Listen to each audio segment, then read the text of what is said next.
Uganda, you've got to be kidding me. And I'm not talking about the book or Chelsea Handler's comedy special. And I said, and quite frankly, I'm ready to wrap it up too. At least 417 anti-LGBT bills have been introduced in state legislatures in the US since the start of this year. That's a new record according to data from the American Civil Liberties Union as of April 3rd. Most of these bills are related to, quote-unquote, health and education. And I'll break it down for you real quick. When they say health, they usually mean not providing medications for transgender people. And education means pretending that gay people don't exist in the world. But two of these bills that were presented have really caught our attention.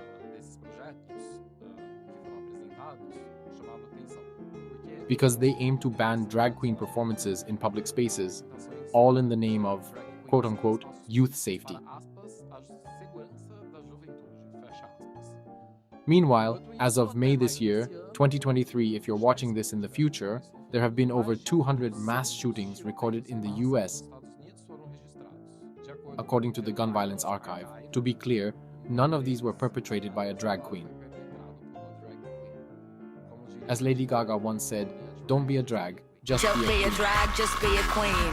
But this story, which could have ended here, got incredibly dark. I mean, you could easily make a Netflix documentary out of what I'm about to tell you.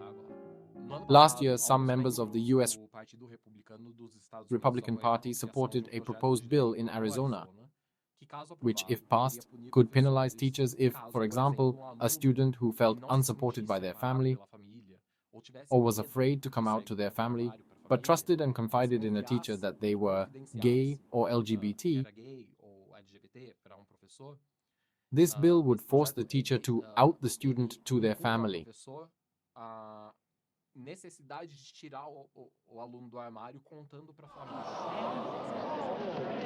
During the same session that this bill was first introduced, the same Republicans proposed another bill to ban books, such as, for example, Maya Angelou's I Know Why the Caged Bird Sings, 1984, and The Great Gatsby, among others. Get it? When was the last time books were banned? Where was that again? Historical period? Well, you probably see where I'm going with this, right? In April, Nazi German students decided to organize a nationwide book burning program. What these two laws have in common is that for these bills to be drafted, the Republicans consulted an organization called Family Watch International, which is based in Arizona. Family Watch International has a modus operandi, and I'm using this term deliberately, to support legislation in other countries in hopes of eventually normalizing such laws to then try to introduce similar legislation in the US through lobbying where the organization is actually headquartered. This organization has lobbied, for example, in countries like Nigeria, where homosexual relationships are criminalized and the penalty is death. In March of this year, Family Watch International sponsored a campaign in Uganda to pass a law that makes homosexuality punishable by death and penalizes with a minimum of 20 years to life imprisonment for those who engage in activism for LGBT people's rights. President Biden has led international condemnation of new laws in Uganda, which mean that anyone having gay sex can be jailed for life. In some circumstances, people could face the death penalty. The mere existence of an organization like Family Watch International, which is not governmental, yet meddles in legislation of countries where they don't even have bases, makes this news incredibly more terrifying than I initially thought it would be.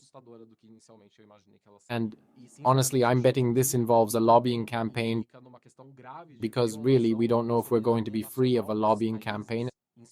And honestly, I'm betting this involves a serious issue of violating the national sovereignty of these countries, mostly in extreme poverty and political instability. And honestly, Brazil isn't far from such a scenario. I know this story is pretty depressing, and since the next one is too, we're going to switch things up this time. Our relationship in this channel is a little bit of push and pull, wouldn't you say?